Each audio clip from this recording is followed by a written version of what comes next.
반갑습니다. 오늘 법문편 55장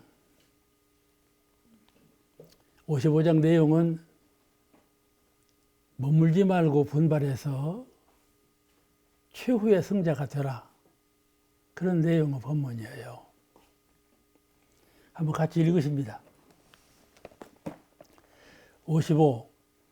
말씀하시기를 당장에는 이겼다 할지라도 교만하고 방심하면 다음에는 질 것이요, 당장에는 졌다 할지라도 겸손하며 분발하면 다음에는 이기리라.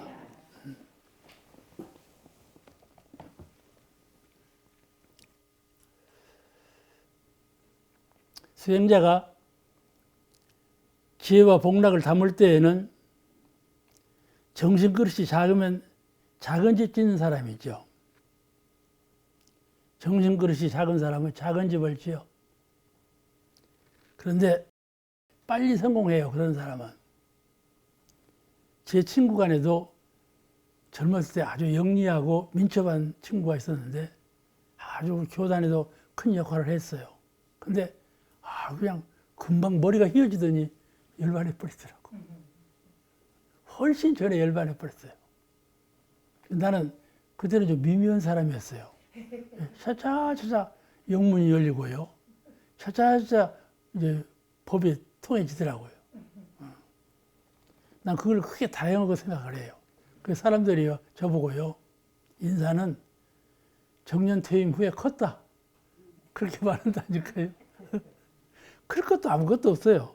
큰 것도 없고, 그 평을 그렇게 해요. 나는 그렇게 안 컸어. 나는 정년 퇴임 전이나 정년 퇴임 후에나 똑같이 하는 사람이요.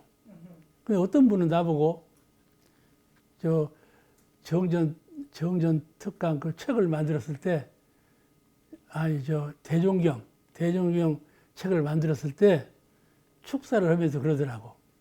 어디 총장으로 계시는 분이요. 말씀을 뭐라고 하는 거니? 인사님은 옛날이나 지금이나 똑같은 모습으로 산다고 그래요. 머리 스타일도 똑같고. 근데 머리 스타일은 사실은 옛날에 머리를 길렀는데 깎았어. 근데 머리 기른 스타일이 똑같다, 그 말이에요. 똑같고, 옷 매무새도 똑같고, 그런다고 그래요. 그는 나도 옷을 천번밤을 바꿔 입어. 그래서 그 매무새는 똑같다, 그 말이지. 그 말씀을 해서 내가 듣고, 맞아, 잘 봤다. 난 잘 봤다고 봐. 그런데 우리가 이 마음 공부를 하는 분은 계속해서 똑같아야 돼. 여여한 가운데 속에 체가 들어서 마음을 잘 밝히고 키우는 이 적공, 공을 들이는 사람이 되어야 돼. 세상에서는 그냥 컸다, 줄었다, 엎어졌다, 넘어졌다 해요. 세상 일은. 그렇죠? 그런 진폭이 없어야 돼. 수도자는. 진폭이 없어야 돼. 잘 알아들으셨죠? 네. 나는 그것만 바라니까. 여러분께서 정산정사 보고 종강 때까지 여기 계시기를 바라니까. 아시겠죠? 예.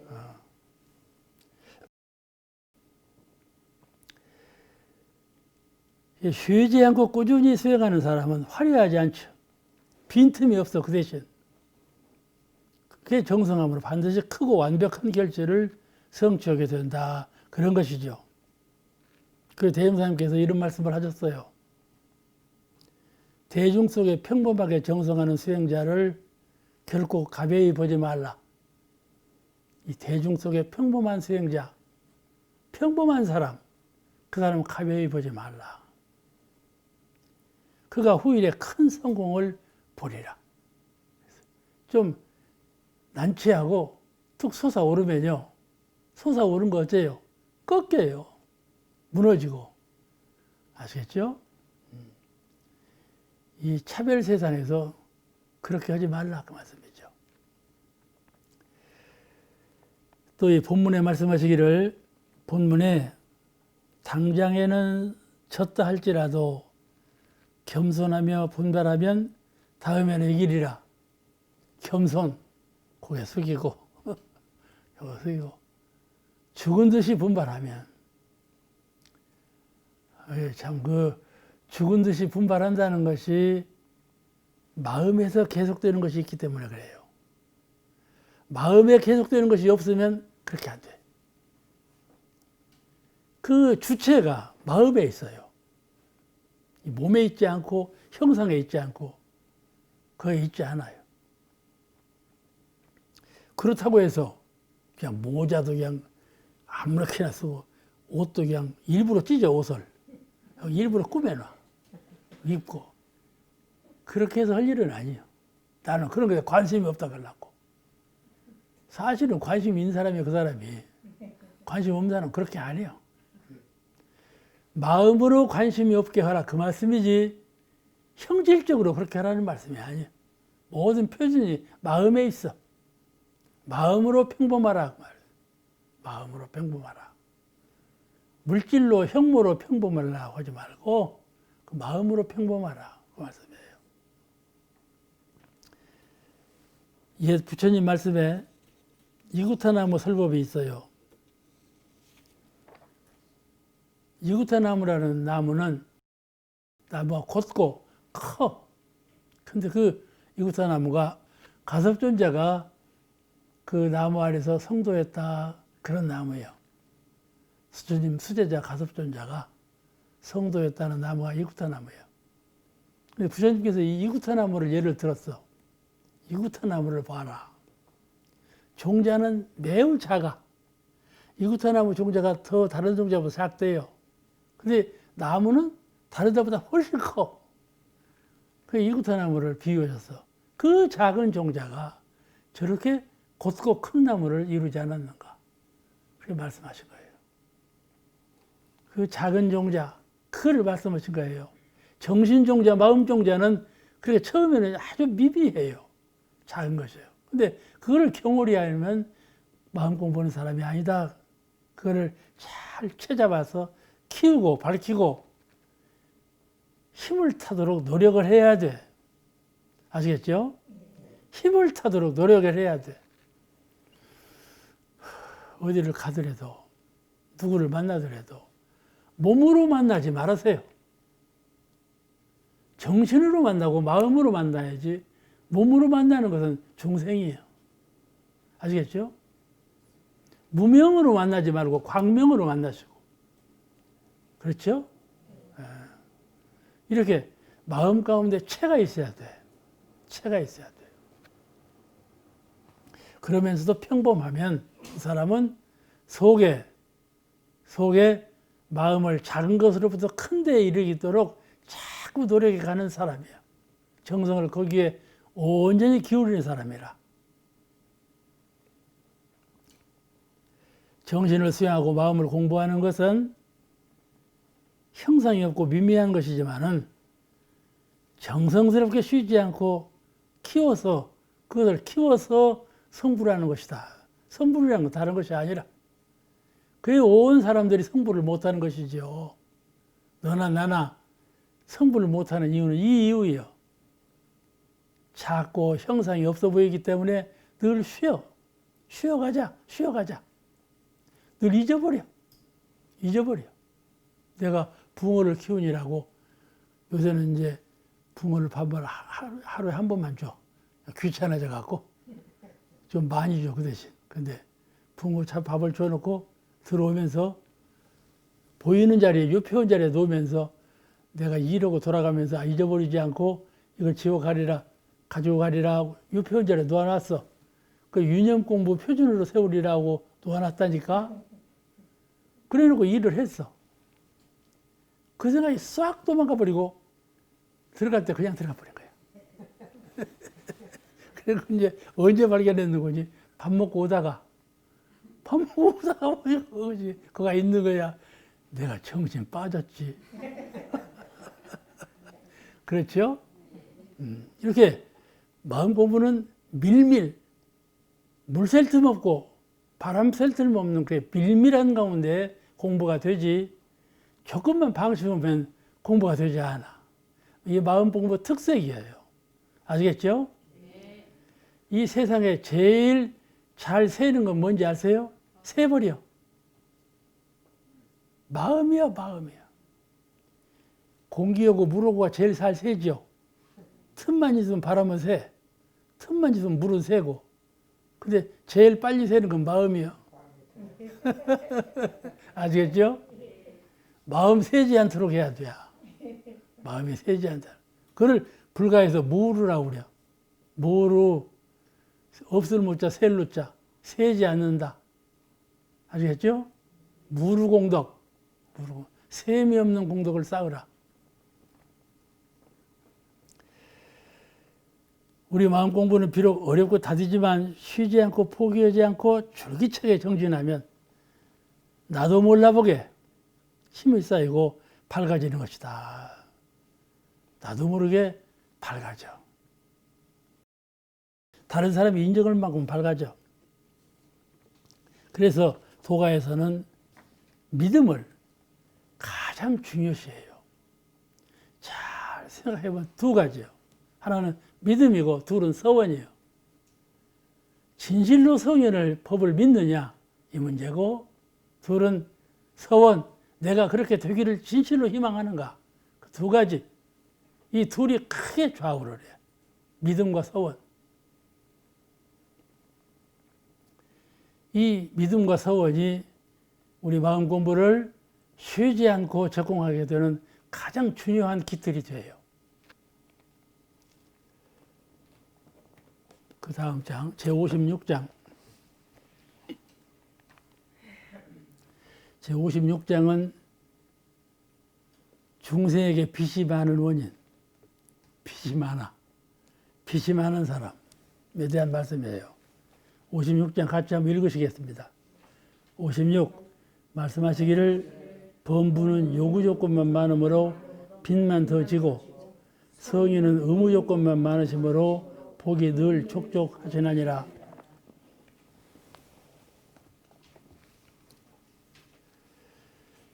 본문에 범부는 요구 조건만 많으므로 빚만 더 지고, 요구 조건이 많아. 배가 이렇게 나와갖고 막 담아도.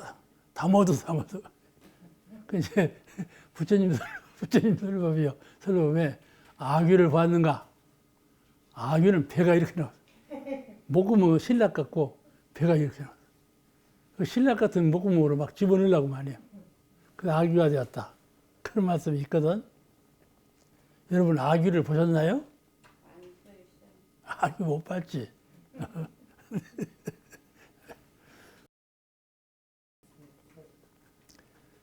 범부는 요구 조건만 많다 이 말이야. 범부 중생들은 원망부족 지공무사한 성품을 몰라. 안에 내 성품이 가장 원만하시고 사가 없다. 원만부족 지공무사하다. 지혜와 복덕을 다 갖추었다. 광명과 자유와 위력과 은혜를 모두 갖추고 계신다 이 말. 밖으로 구할 것이 없단 말이에요. 잘 아시겠죠? 여기를 토를 떼야 돼. 내 형상 없는 내 마음이 복락과 광명과 자유와 위력을 모두 갖추고 있다. 원만구족. 원만구족. 이걸 믿어야, 이 말씀을 믿어야 마음이 닦아지죠.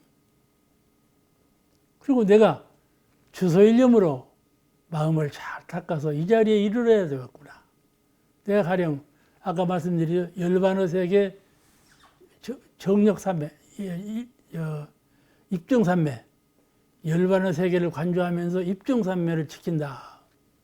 그걸 지킬 때 내가 지금 이 지킴이가 착히 정성해서 구경에 한번 이르리라.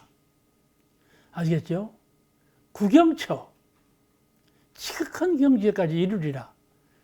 그런 마음을 가지고 잘 관조해야 쉼이 없어져요.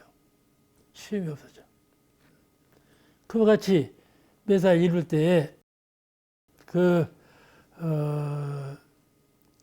자기 마음이 본래 원망부족 지공무사한 것이다. 그죠? 이런상 법어에 나오죠? 우리 성품은 원망부족 지공무사한 것이다. 말씀하셨어요. 이 말씀, 이 간단한 말씀을 잘 기억하고 공부해야 돼요. 원망부족 지공무사한 성품을 모르기 때문에 육신의 요청에 의한 부족함을 채우기 위해서 배가 고프면 먹고 추우면 입고 그러죠. 잠잘 때 집을 짓고 이런 것에 막 정신이 그냥 다 빨려가고 그래가지고 그냥 정산정사님 말씀하셨죠. 문득 허물어진다. 그렇죠? 한번 죽을 때 싹 사라져버린다. 싹 사라져버린다.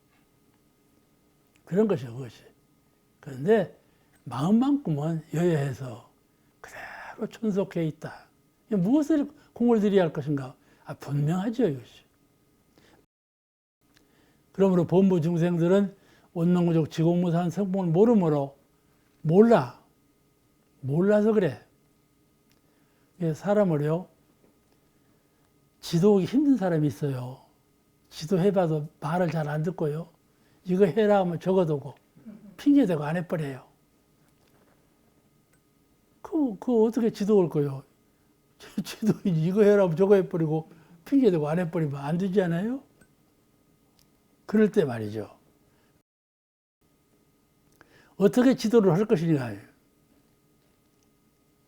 그때 이 가르침이 있어야 돼요. 원망부족 지공무사한 자기 마음을 닦는 이 가르침이 있어야 돼. 몰라서 그러니까. 그죠? 몰라서 그래요. 어느 때 여기 참석하신 회원님이 집안 처리를 하는데 이 침대 아래에서 이론상이 나왔어요. 침대 아래 이론상이 나왔어. 침대를 치우다 이론상이 나오니까 그 사유가 동그라미 나왔네 그러더래요. 동그라미 나왔네. 아시겠죠? 그러면 이 녀석 봐. 내가 믿고 있는 동그라미 이론상을 동그라미라니. 그러면 금방 나겠죠? 그렇게 하면 안 돼요. 지도력 상실이야. 때가 됐다. 이리 좀 와라. 이거는 이론상이다. 네가 잘 아는 이론상. 이론상을 진리는 이러이러하다. 가르칠 기회가 온 것이요. 그렇죠? 그런데 이것 봐. 내가 믿고 있는 이론상을 동그라미라니. 이렇게 생각하면 되겠어요? 지도가 안 되겠죠? 교화가 이와 같아요. 교화를 이렇게 잘 해야 된다 이 말이에요. 그러니까는 자 그래서 범부는요 걸걸걸해요. 이게 거린이라고 해요. 거린. 거린들은 걸걸거려. 뭐 이만한데 배통은 이만하니까 어떻게 했어요? 걸걸걸 할 수밖에 없잖아요. 걸걸걸 하면서. 욕심으로 취하기 때문에 인과의 원리에 의해서 갚아야 할 것을 생각하지 않아. 그 부족한 것을 채우기만 요구사항이 많지. 그렇죠? 인과의 원리에서 갚아야 할 빚이 눈덩이처럼 쌓이는 것을 걱정하지 않아. 몰라. 이러니까 자꾸 눈덩이처럼 커지는 것이죠. 갚아야 할 빚이. 모르니까. 자꾸 채우기만 하니까. 조금만 방치하면 이렇게 돼요. 근데 잘 볼 것은 그 사람의 정식 마음으로 그러는지 그걸 잘 봐야 돼요. 마음은 그렇지 않냐면 형식으로만 모든 걸 버리면 그건 불가해서 허용을 안 해요. 허용을 안 하는 거예요. 아시겠죠? 형식으로만 빈 것을 만들어 놔. 그러면 마음이 비어지냐면 그런 건 아니에요. 마음의 주를 삼고 공부하는 분은 형식에 별로 관계가 없어요. 마음이, 예수님도 그 말씀하셨죠? 마음이 가난한 자. 그냥 가난한 자가 아니고 마음이 가난한 자. 그렇게 말씀하신 것처럼 마음의 주가 있는 것이지 형식의 주가 있는 것이 아니에요.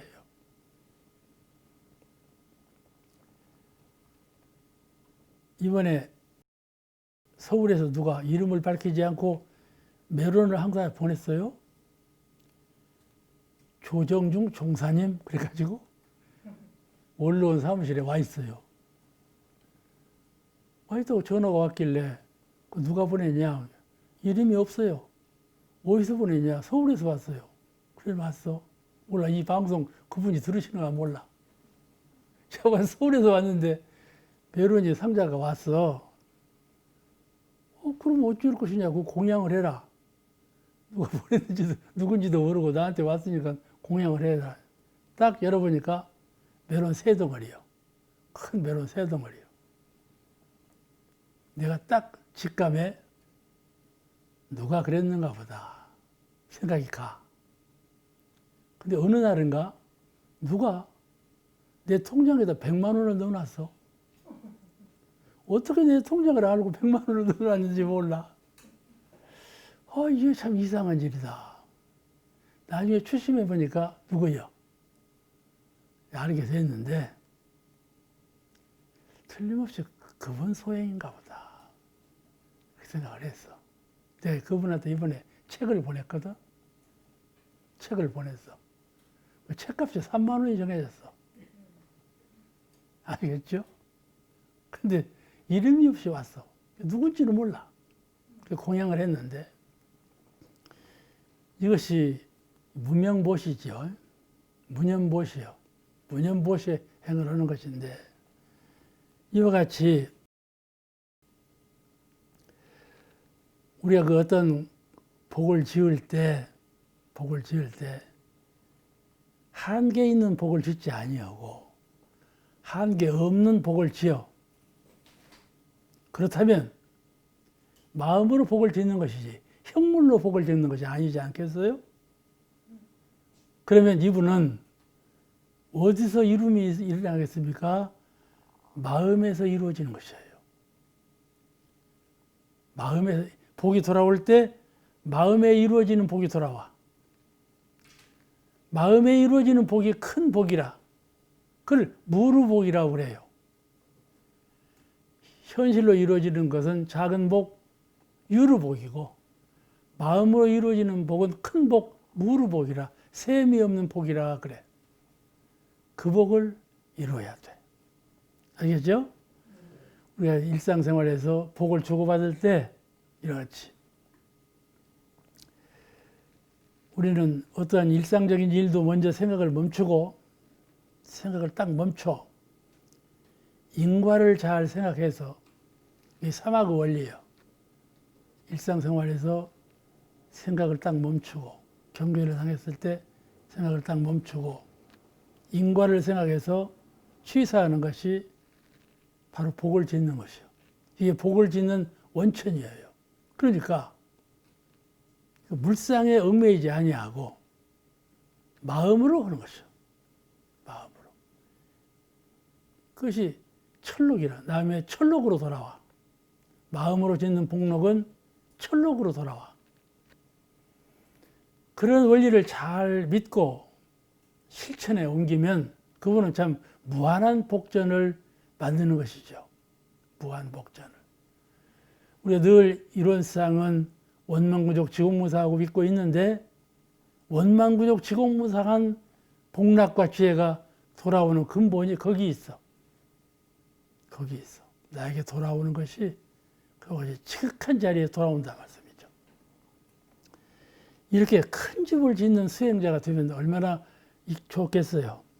마음을 표준을 그렇게 세워야 돼.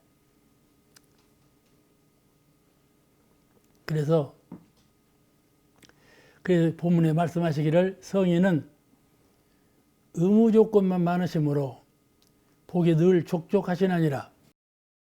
본문은 요구 조건만 많으므로 빚만 더 지고 요구하는 것이 많으니까 빚을 갚을 거 아니야. 성인은 의무 조건만 받았으니 주리라. 에? 내가 필요하니 가져오리라. 이것이 아니고 내가 이미 받았으니 주리라. 다르죠? 이게 사은 보은 정성이에요. 우리 불가에서 주장하는 불공이에요. 불공. 불공법이 이미 내가 받았으니 줘야 된다. 의무정신으로 주는 거예요. 이게 사은의 보훈정신이에요. 사은의 보훈정신은 내가 은혜를 베풀면서도 내가 베풀었다는 상을 갖지 않아. 상을 갖지 않아. 나는 은혜를 받았으니 은혜로서 갚으리다. 이런 마음으로 하는 거. 이것이 보훈정신이다. 그 말씀이죠. 그거는 복을 지으면서도 마음 공부가 되는 거예요. 복을 지으면서도 복에 얽매이지 아니하고 마음을 닦는 거예요. 그렇게 해야 되겠죠? 결국은 마음밖에 안 남으니까. 제가 오늘 너무 구체적으로 따지는 것 같지만 따지는 것이 아니에요. 실지가 그런 것이요. 그래서 여기 성인은 의무 조건만 많으시므로 복이 늘 족족하시나니라. 의무라는 것은 마땅히 내가 해야 할 일을 하는 것을 의무라고 그러죠. 감나무니까 마땅히 감을 만들어야죠. 지가 감나무이면서 배를 만들어 봐. 감나무입니까? 그러죠? 감나무는 감나무니까 마땅히 감을 만들어서 누구한테 줘? 사람이나 동물이나 날짐승이나. 감나무는 제일 먼저 먹는가 하면 새가 먼저 먹어. 우리도 말이죠. 감이 곧 홍시가 돼서 따먹어야 되고 따오면 그 전날 새가 먹어버려요.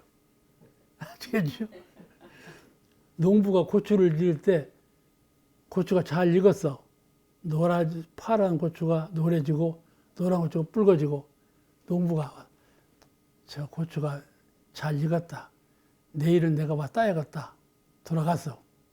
내일 나와서 보니까 누가 따가버렸어. 도적놈은 저 고추가 저리 익었는데 내일까지 가면 주인이 따가겠다. 오늘 밤에 훔쳐가자. 싹 따가버린 거야. 아시겠죠? 고추를 보는 관점이 달라. 그렇죠? 이와 같이 이 우주 만물 안에 생성하는 모든 것들은 자기가 자기 역할을 해요. 고추는 고추 역할을 하고 감나무는 감나무 역할을 하고 그것으로서 보온을 하는 거야. 무엇인가 의무적으로 베풀물로써. 그러니까 대부사님께서 초목도 동포에 넣었어. 아시겠죠? 동포는 초목도 우리 동포다. 왜냐하면 호박도 초목이면서 호박을 만들라고 사람에게 주고 동물에게 주고 먹이를 주지 않아. 그냥 서로 은혜를 주고받아요. 그냥 동포죠. 그죠? 동포라는 것은 서로 은혜를 주고받는다 이 뜻이죠. 그러니까 감나무는 감나무니까 마땅히 감을 만들어서 동물들에게 먹이를 제공하는 의무가 있어. 그렇죠? 그러므로 천지로부터 풍운으로 은혜를 입고 그런 그 한계 없는 은혜를 입고 우리가 살지 않습니까? 풍운으로 은혜를 입고 한계 없이 입고 살아요. 이런 입고 사니까 사람도 의무적으로 은혜를 갚아야 된다 이 말이에요. 의무가 있어. 한없는 은혜를 입었으므로 갚아야 될 의무가 있어. 우리가 사은전에 보훈하는 것은 의무실행이에요. 의무실행이에요. 그 의무실행에 값이 있는 거예요. 아셨죠?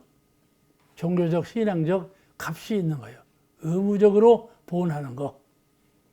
은혜를 입었으므로 당연히 갚아야 된다. 이 마음으로 은혜를 끼쳐주는 거. 이것이 값이 있는 거예요. 중생이 아니고 성령께서 하시는 일이에요.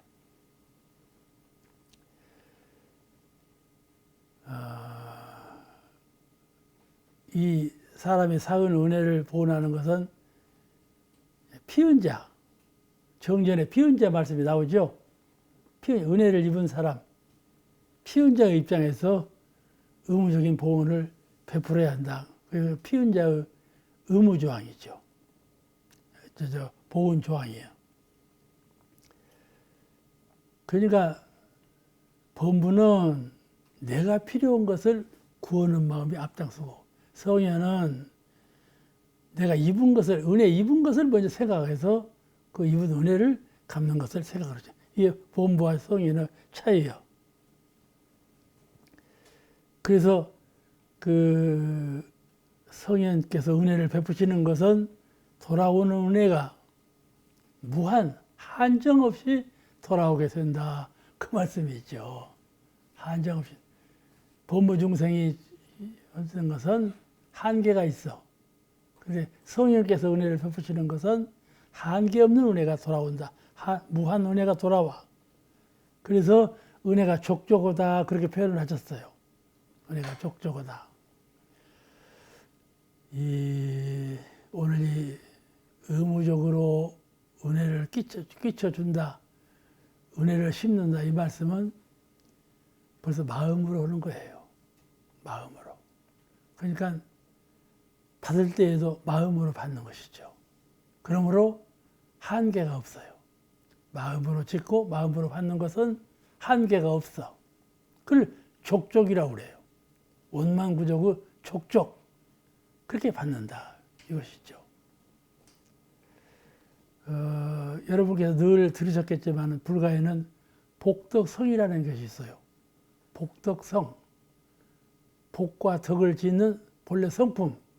복덕성. 그 복덕성을 잃지 않고 복을 짓고 복덕성을 잃지 않고 복을 받는 그런 수행자가 되어야 한다. 늘 마음 가운데 원망부족 지공무사한 복덕성 그 입장에서 복을 짓고 그 입장에서 복을 받고 이런 그 수승한 정신을 주체로 삼는 그런 생활을 주고받는 생활을 함으로써 마음을 잃지 않아. 대개는 주고받으면서 마음을 잃어버려요. 주고받는데 마음이 끌려버려. 이렇게 하면 마음이 끌리지가 않죠. 그렇게 할 수 있겠죠? 이제 대답을 확실히 했어요, 이제. 그래서 본문을 항상 가져온 것이 많기 때문에 빚이 많고 성현은 항상 주는 것이 많기 때문에 복이 족저하시다 그 말씀이죠.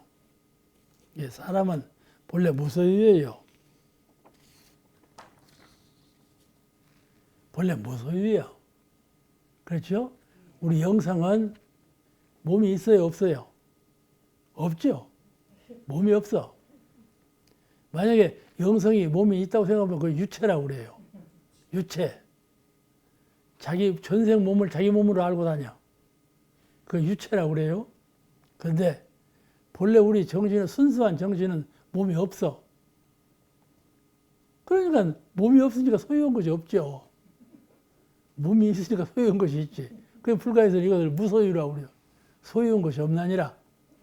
그게 가르치거든요. 무소유.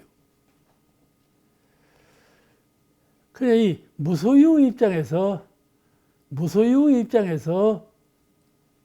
물질을 주고, 물질을 받고, 복을 심고, 복을 입고, 그래야 무소유 입장을 떠나지 않는다. 그 말씀이죠. 만약에 복을 심고, 복을 받을 때 무소유 입장, 복덕성의 입장, 성품의 입장을 떠나면 중생이라.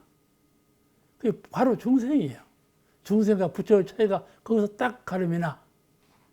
근데 거기 주고받는 걸 초월해서 본성을 잃지 않는 마음의 힘을 갖춘 사람은 바로 성인이셔요. 우리도 그렇게 해야 되겠죠.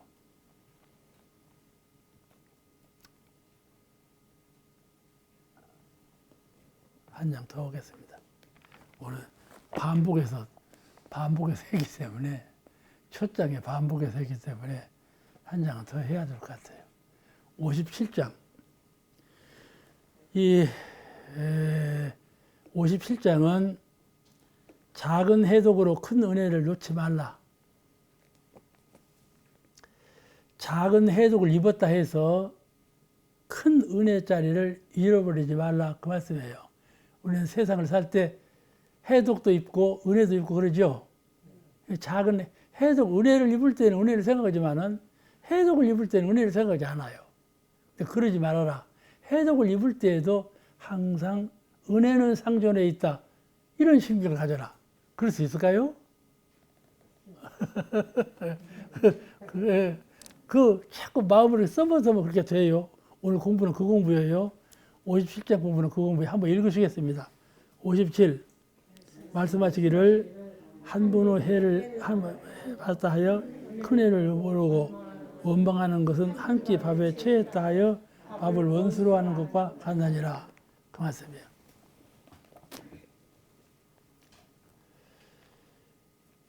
지금 전 세계가 코로나19로 질병을 안고 있죠. 아주 위기를 맞고 있어요. 잘 풀리겠지만은 여러 가지 정부에서 대중 집회를 금하고 여러 가지 개인이 지켜야 할 행동을 지침으로 선포했지요. 그런데요, 유독 이번에 기독교계에서 한 교회에서 이를 무시하고 개인은 개인대로 단체는 단체대로 행동 조치를 어긴 일이 있었잖아요.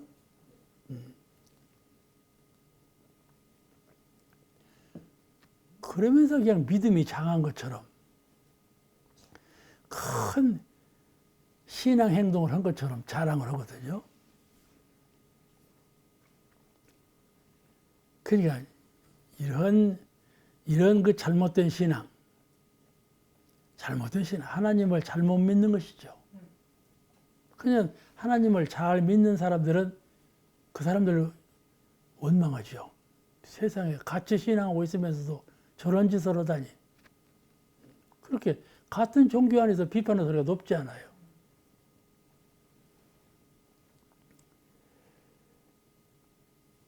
이렇게 그 같은 기독교계인데도 한 교회에서 이를 무시하고 개인은 개인대로 단체는 단체대로 행동수칙을 어기면서 서로 말하기를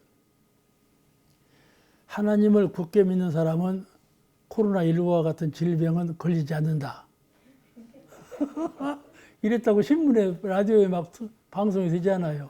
이랬다는 거예요. 그게 그 사리에 맞나요? 이렇게 잘못 믿어. 이 잘못 믿는 것을 아주 극절하게 믿는 것으로 알아. 이렇게 극절하게 믿어야 하나님 믿음이 성취된다. 이렇게 알고 있거든. 잘못 믿으면서. 예수님은 그렇게 안 가르쳤어. 후인들이 이적기를 하는 것이지. 그래가지고 이른바 광복절 집회를 강행했잖아요. 예배를 진행을 해서. 그 결과 전국의 질병이 그냥 퍼뜨려져가고 이런 과오를 범하고 말았죠. 이런 경우에 그 잘못이 교회와 교인들의 잘못된 하나님 신앙이죠. 하나님 신앙이 잘못됐어요. 그러니까 이 결과로는 하나님 믿어도 소용없다. 이런 결론이 나오죠. 그러니까 기독교 망치는 일이에요. 이런 것은. 자기네가 자기네 망치는 일이라는 거예요. 그냥 고등종교라고 해서 사교가 아닐 수 없어요. 고등종교 속에 사교가 들었어요. 자기 멋대로 오는 거예요. 전체를 생각하지 않고 교조의 뜻을 생각하지 않고 자기 멋대로 오는 거예요.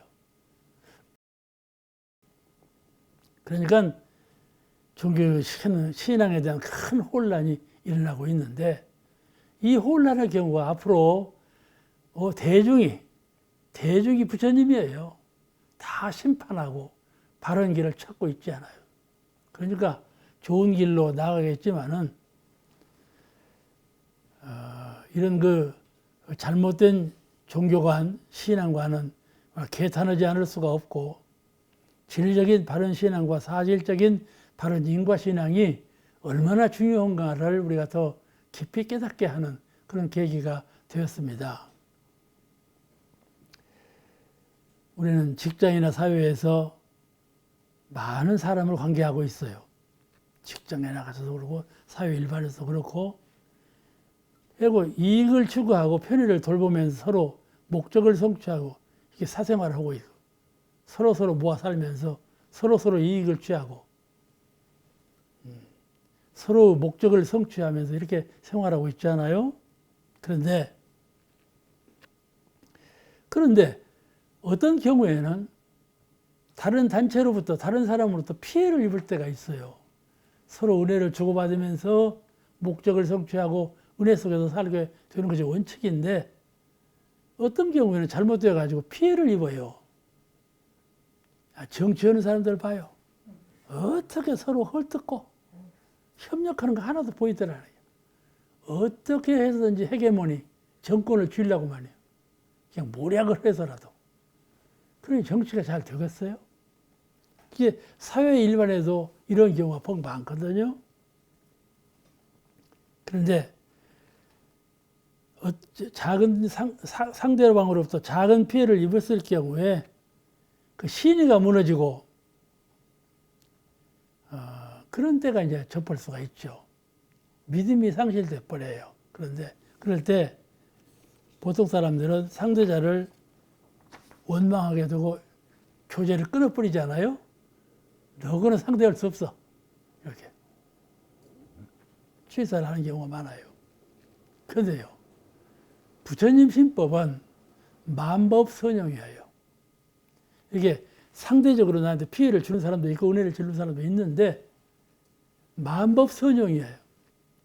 피해를 주는 사람으로부터도 은혜를 입는, 아시겠죠? 그게 만법선용이에요.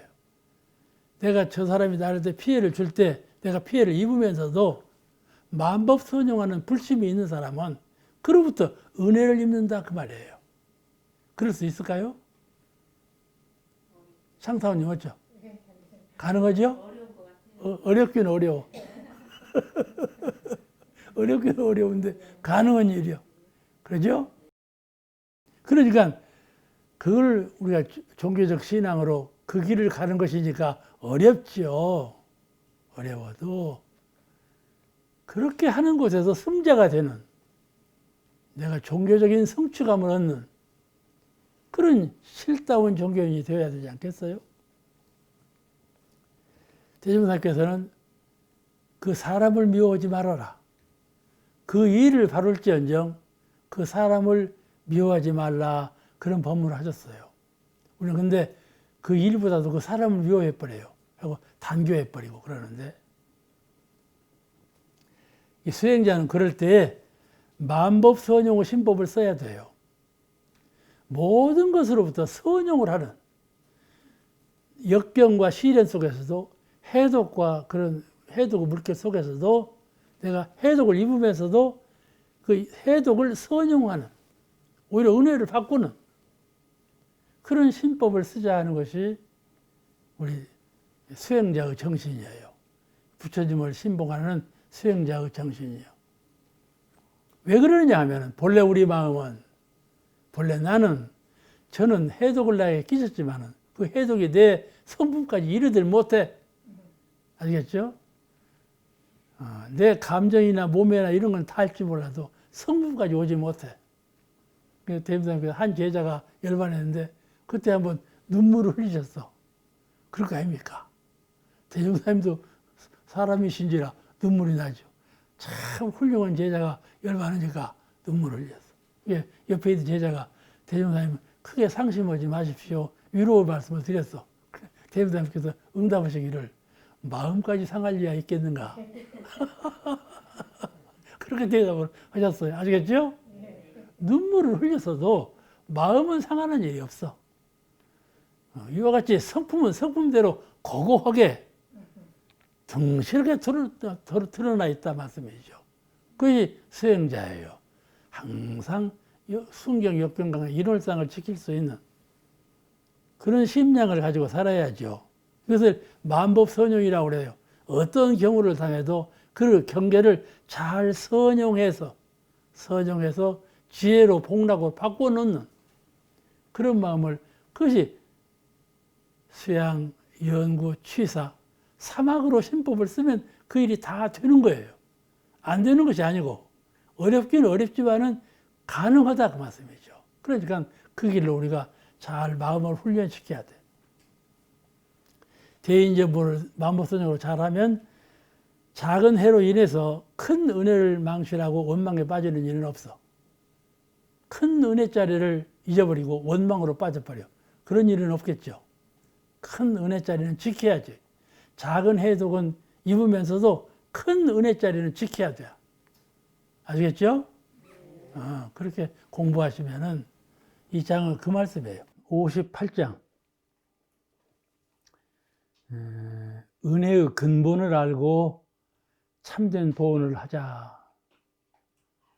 우리가 보은행으로 은혜를 베푸는데 그 은혜 베풀 때 항상 은혜의 근본을 알고 은혜를 주고받자 그런 내용의 말씀이에요.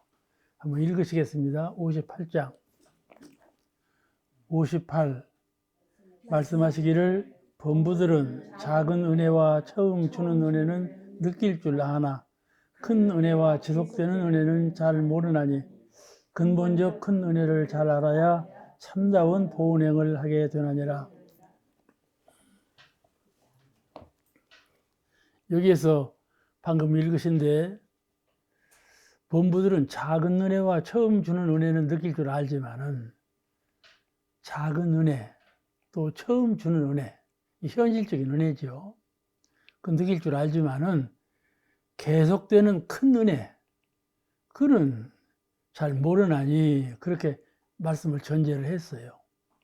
이 근본적 큰 은혜 그 은혜를 잘 알아야 보은행을 하더라도 참 보은행이 된다 그런 내용의 말씀인데 여기서 큰 은혜와 계속되는 은혜 큰 은혜는 무슨 은혜며 계속되는 은혜는 무슨 은혜인가 그를 먼저 공부하시겠어요? 사은 은혜죠. 쉽게 말하자면 사은 은혜는 죄야사시로 베푸는 은혜 아니겠어요?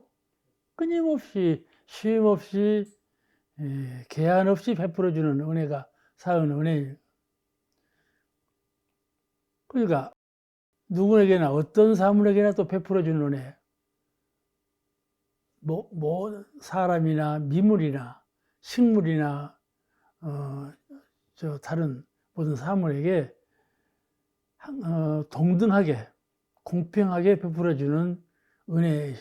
우리가 잘 알고 있죠. 때문에 공간적으로 가장 크고 큰 은혜이고 시간적으로 계속되는 은혜이다 그 말씀이죠. 시간적으로 끊임없이 계속되는 은혜이고 공간적으로 제일 큰 은혜가 된다. 우주 안에 있는 일체 사물을 향해서 같은 은혜를 내리시니까 그같이 큰 은혜가 어디 있겠어요? 그렇잖아요? 죄야사시로 천막도 쉼없이 은혜를 베푸시니까 그와 같이 계속되는 영원한 은혜가 또 어디 있겠어요? 그런데 사람들은 주고받는 은혜, 지금 현실적으로 지금 받는 은혜만 얼른 생각하고 느끼지 그 근본적인 은혜를 상념에 두고 그 은혜 생활을 하는 사람은 참 드물다 그 말씀인데 그러니까 우리가 천지로부터 풍운으로 와 죄야사시로 밤에도 은혜지 않아? 낮에 활동하는 것도 은혜지만은 밤같이 소중한 것이 없거든. 밤이 없다면 사람이 살지 못해요. 그같이 주야 낮과 밤에 또 사시 봄, 여름, 가을, 겨울에 또 이 풍운으로 그런 모든 천지의 작용으로 인해서 베풀어지는 은혜, 이 은혜를 알죠 우리가 다 알지 않아요?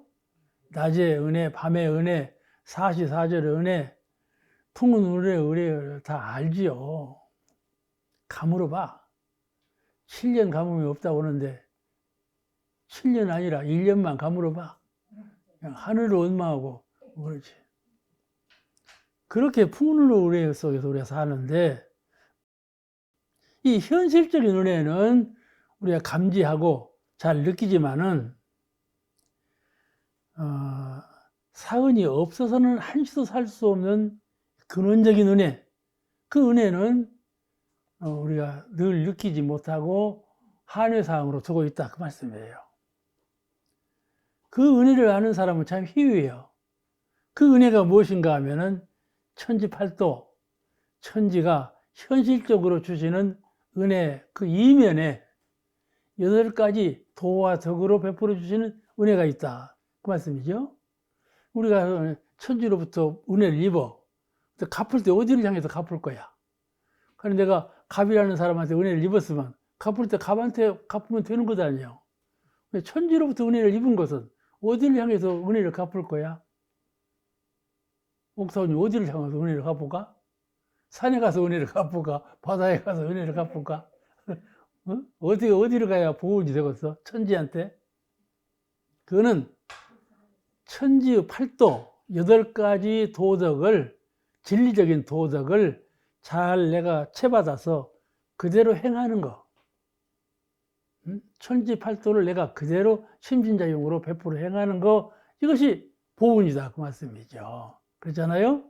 그러니까 현실적으로 있는 은혜는 현실적인 것에 그치지만은 진리적으로, 도덕적으로, 정신적으로 힘든 은혜는 영원 무결하다. 이 말씀이죠. 그건 국한이 없고 시간적으로도 영원하고 한계가 없는 은혜다. 그 은혜를 항상 잊지 말아야 한다. 왜냐하면 현실적인 은혜는 조금만 감정이 비틀어지면요, 그냥 은혜를 안 알아. 그냥 미워. 그거 그냥 주는 것도 싫어. 그러죠? 그러니까 근원적인 은혜를 잘 깨닫고 믿고 실행하는 사람은 현실적으로 은혜는 조금 작고 부족하고 내 마음에 들지 않아도 근본적인 은혜를 잊지 않는 사람은 오히려 보은의 도를 타할 수 있다. 가령 아버지가 나한테 막 혼을 내. 그러면 아버지도 미워져 버려. 그러죠? 그럴 때 또 누구든지 나한테 무언가를 베풀 때 서운한 점이 없지 않아요. 그럴 때 공부를 하는 것은 마음으로 하는 거니까. 아시겠죠? 공부는 마음으로 하는 거예요. 글로 하는 것이 아니고. 글로 하는 것이 아니고. 마음으로. 이럴 때 어떻게 해야 할까? 그거는 천지의 8가지 덕. 그러니까 이 성품과 이론상의 진리에 딱 반조해가지고 그 아주 넉넉하고 한계가 없는 그 은혜를 상념에 두면 그 사람은 마음을 잃지 않는 사람이다. 첫째. 그죠? 그러니요. 사람은 공부인은 첫째가 마음을 잃지 말아야 돼요. 죽을 때도 살 때도 쉴 때도 일할 때에도 마음을 잃지 말아야 돼. 그래야 그게 공부인이에요. 공부라는 것은 마음을 닫고 마음을 공부하는 것이니까 다른 것이 아니에요. 근데 마음을 놓아버리고 마음을 잊어버리면 그건 공부는 허탕이지. 허수아비 아니겠어요? 그죠?